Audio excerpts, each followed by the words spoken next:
तो दोस्तों आज हम आपके लिए लेकर आए हैं फैक्ट्रियों में खाद्य पदार्थों को तैयार करने वाली मशीनों की जानकारी लेकर, जो वाकई में आपका काफी ज्ञान बढ़ाने वाली हैं। तो इस वीडियो को शुरू से लेकर अंत तक पूरा जरूर देखिएगा ताकि आप कोई भी महत्वपूर्ण जानकारी मिस ना कर दें। सनोवो। अक्सर कई देशों में लोग पहले से ही उबले हुए अंडे दुकानों से खरीदना पसंद करते हैं ताकि उन्हें घर लाकर उबालने का झंझट खत्म हो जाए। तो ऐसे में लोगों की उस भारी मांग को पूरा करने का काम करती है यह विशाल मशीन। यह मशीन धीरे धीरे चलते हुए अंडों को एक विशाल गर्म पानी के कंटेनर में डाल देती है जहां अंडे उबलते हैं, और एक निश्चित समय सीमा के बाद इन अंडों को वहां से बाहर निकाल लिया जाता है और आगे इन्हें साधारण पानी में डाल दिया जाता है।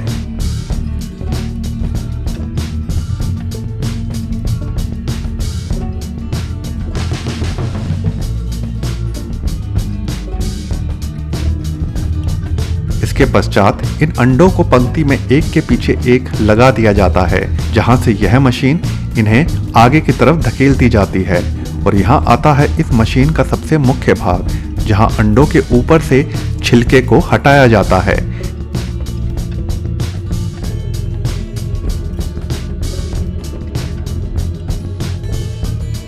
यह मशीन इस काम को इतनी रफ्तार और सफाई के साथ करती है कि एक भी अंडे को नुकसान पहुंचाए बिना अंडे छिलके रहित पूरे साबुत बाहर निकाल लिए जाते हैं।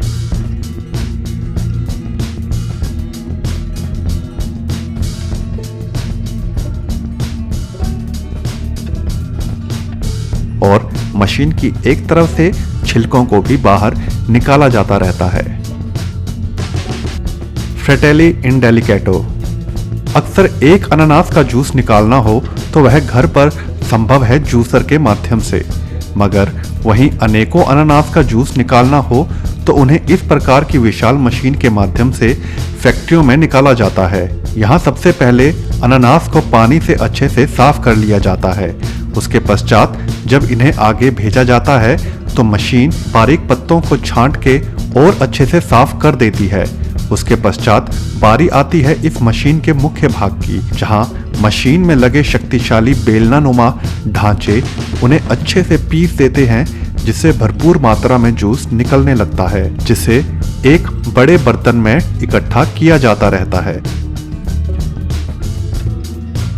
साथ ही साथ अनानास का जूस निकालने के बाद फल का जो बुरादा बचता है उसे मशीन के एक तरफ से इकट्ठा किया जाता रहता है।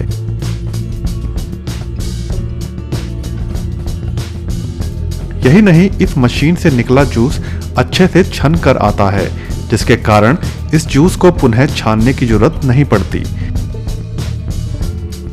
इसके साथ साथ मशीन छोटे मोटे बचे छिलकों को दोबारा मशीन में डालकर उन्हें क्रश करके बचा खुचा जूस भी निकाल लेती है। Bakon cake decorator. अक्सर केक बेहद लंबा समय लेने वाला काम होता है। साथ ही साथ केक बनाते वक्त एकाग्रता की भी जरूरत पड़ती है ताकि केक का आकार एकदम सटीक बने। उसी सटीकता और कम समय में यह मशीन केक बनाने के काम को बड़ी ही सरलता से करने में सक्षम है। यह मशीन केक की लेयरिंग के दौरान उसमें एक बराबर मात्रा में क्रीम लगाने का काम करती है। हालांकि इसमें एक शख्स की जरूरत पड़ती है ब्रेड की लेयर्स को रखने के लिए।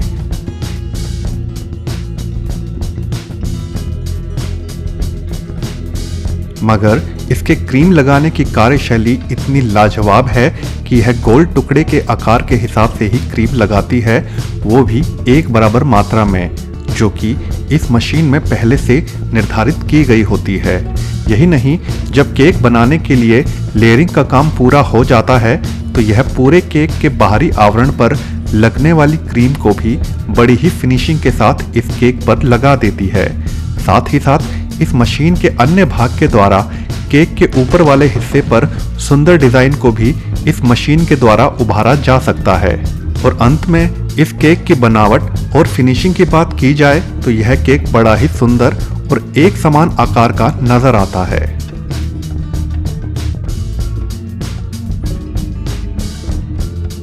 Gills onion.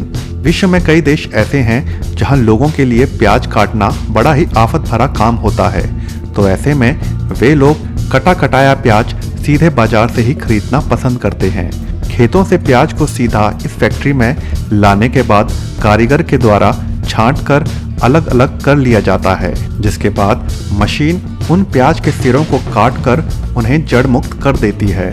उसके पश्चात मशीन में लगी एक विशेष रोड के कारण इन प्याज के ऊपर से छिलका उतरता जाता है, और अगर किन्हीं प्याजों से छिलका नहीं उतरता है तो कारीगर जांच करके बचे छिलके को उतार लेते हैं, जिसके बाद ये प्याज पहुंचते हैं मुख्य मशीन के पास, जहां एक कारीगर इन प्याज को उनके आकार के अनुसार अलग अलग मशीनों के मुहाने में डालता जाता है, जहां यह मशीन उन प्याज को बारीक स्लाइस में काटती जाती है, जिन्हें बाद में छोटे छोटे बॉक्स में पैक करके मार्केट में बेचने के लिए भेज दिया जाता है।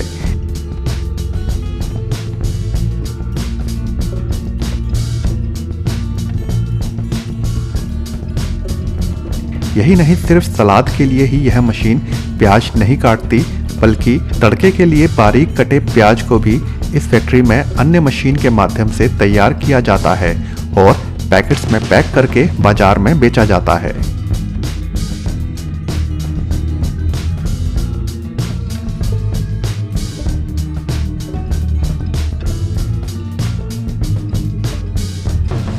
Bakon USA choco TT. यह मशीन दरअसल चोको क्रिस्टल से चॉकलेट का वह रूप प्रदान करने का काम करती है जिस चॉकलेट को हम बाजार से खरीदते हैं। चॉकलेट को चमक और निखरा हुआ रूप देने के लिए उसे इस प्रकार की मशीन के माध्यम से चॉकलेट टेम्परिंग नाम की प्रक्रिया को किया जाता है। इस प्रक्रिया के लिए चोको क्रिस्टल को इस मशीन के अंदर डालने के बाद यह मशीन गर्म होने लगती है, जिससे यह चोको क्रिस्टल पिघलने लगते हैं और हल्का हल्का तरल होना चालू कर देते हैं। इस मशीन के साथ ही लगा गोल चकलानुमा भाग निरंतर गोल गोल घूमता रहता है, जिससे चॉकलेट को निरंतर फेंटा जाता रहता है, और यह फेंटना काफी आवश्यक होता है चॉकलेट को चमक और निखरा हुआ रूप देने के लिए। जब इस चॉकलेट को अच्छे से फेंट लिया जाता है तो उसके पश्चात इन्हें अलग अलग सांचों में भर लिया जाता है। यही नहीं, आप मन मुताबिक चॉकलेट को किसी भी आकार में रूप दे सकते हैं अलग अलग सांचे के हिसाब से, जो कि चॉकलेट टेम्परिंग की प्रक्रिया के दौरान ही संभव होता है।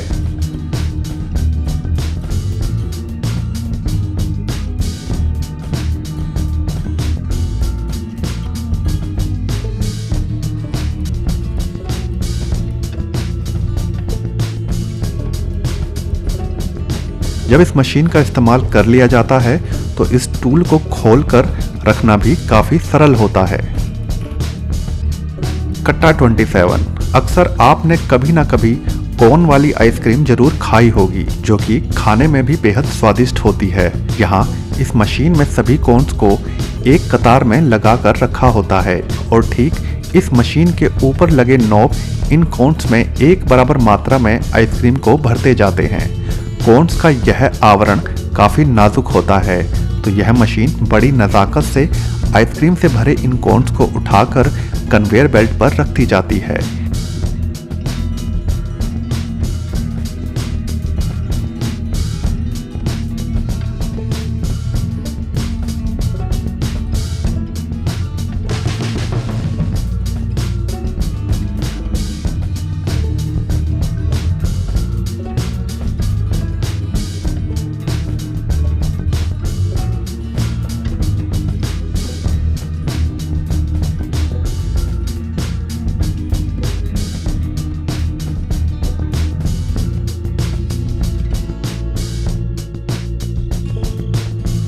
यही नहीं, यह आइसक्रीम पिघल के इधर उधर ना फैले तो इसके लिए इन आइसक्रीम को उल्टा करके निरीक्षण किया जाता है, ताकि कोई भी कमी पेशी किसी भी आइसक्रीम में ना रहे।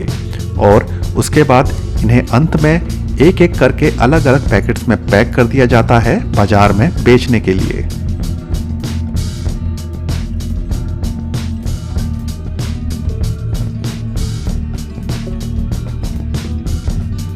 Grand foods corporation. यहाँ दरअसल इस फैक्ट्री में इस विशाल मशीन के माध्यम से क्रोसेंट नाम की ब्रेड को तैयार किया जा रहा है। आटे को मशीन में अच्छे से गूंदने के बाद उसे एक लंबी कन्वेयर बेल्ट पर बिछा दिया जाता है।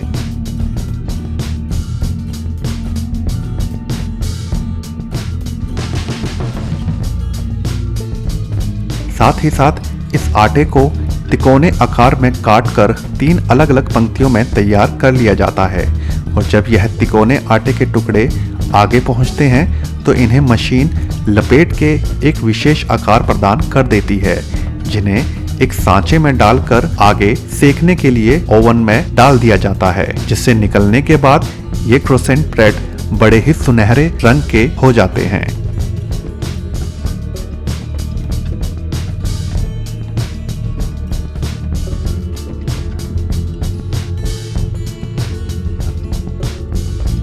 जिन्हें बाद में मशीन के अंतिम भाग में पहुंचा दिया जाता है, जहां इन्हें पैकेट्स में पैक करके बाजार में बेचने के लिए भेज दिया जाता है।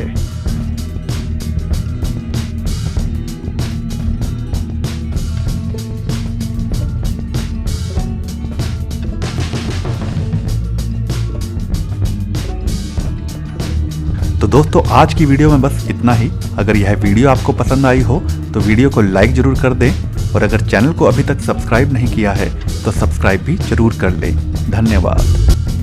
Magic pizza. पिज़्ज़ा कई लोग खाना बेहद पसंद करते हैं और काफ़ी देशों में लोग स्नैक्स नहीं बल्कि सामान्य भोजन के रूप में पिज़्ज़ा ही खाना पसंद करते हैं। यहाँ इस मशीन में आटे का डो तैयार कर लेने के बाद यह मशीन उसे बड़े ही शानदार तरीके से फैलाकर गोल आकार देने का काम करती है।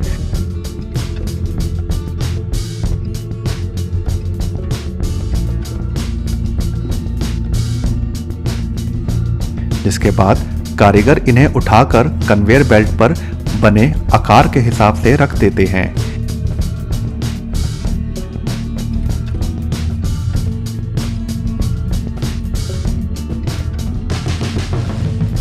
इसके पश्चात इस मशीन का अगला भाग आता है, जहां मशीन लाल सॉस को इस पर डालती है और उसके आगे लगे सांचे उसे एक बराबर मात्रा में इस डो के ऊपर फैला देते हैं।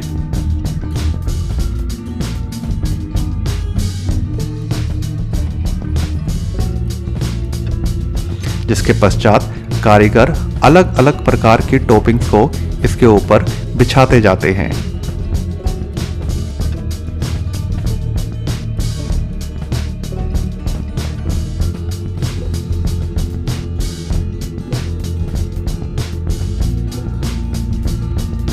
जिन्हें बाद में पैक करके बेचने के लिए भेज दिया जाता है।